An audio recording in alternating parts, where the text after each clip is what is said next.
Hi, I'm Rabbi Friedman of Congregation Or Shalom in Summit, New Jersey. Moses is mentioned over 800 times in the Torah. In fact, we call the Torah the 5 books of Moses. Nevertheless, somehow, the Torah never addresses his feelings about the fact that neither of his sons, neither Gershom nor Eliezer, would follow in his footsteps and take on a leadership role with the people of Israel. Meanwhile, his brother Aaron was passing down the priesthood to his sons and grandsons and great-grandsons in a tradition that continues to this day.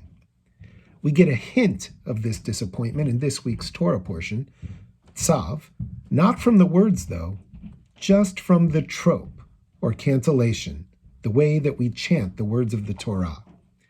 Now keep in mind that the cantillation was added in the early Middle Ages by a group of scholars called the Masoretes, or the Baalei Masoret.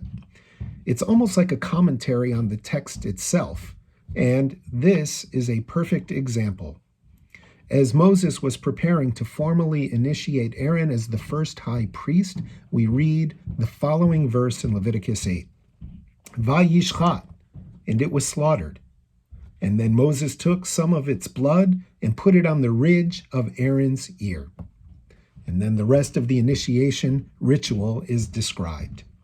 The trope, the cantillation for the word vayishchat is extremely rare.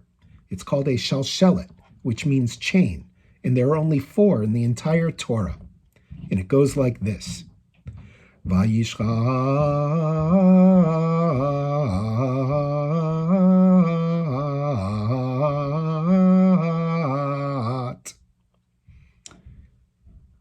You can't see it when you look at the Torah scroll, but the trope is trying to tell us that there's something there, that perhaps Moses was hesitating.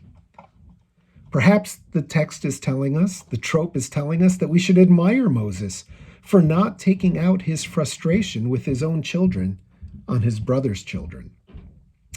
The Masoretes figured out how to imbue that word with more meaning than 5 letters on a scroll could provide on their own.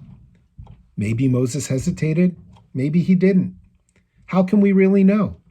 How can the Masoretes really know? But the trope makes us all think. And if that is true for words on a scroll, how much more so is it true for words on a screen? This past year, so much of our lives has been transferred to electronic gadgets. Our opportunities for in-person interactions have been greatly curtailed.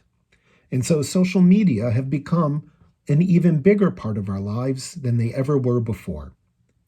But when we type words on a screen, we lose the opportunity to add meaning with our facial expressions, with our tone, with our pauses. They are just words without trope. So someone else can come along and read into our words a meaning that we may not have intended. As we continue now into year 2 of the COVID lockdown, we can begin to feel some hope that the end is within sight. However, we will continue to live a large part of our lives online. So before we post, let's think about how others may read our words.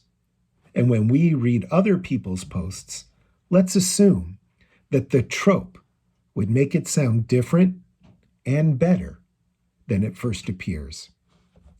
Best wishes for a happy Passover and Shabbat Shalom.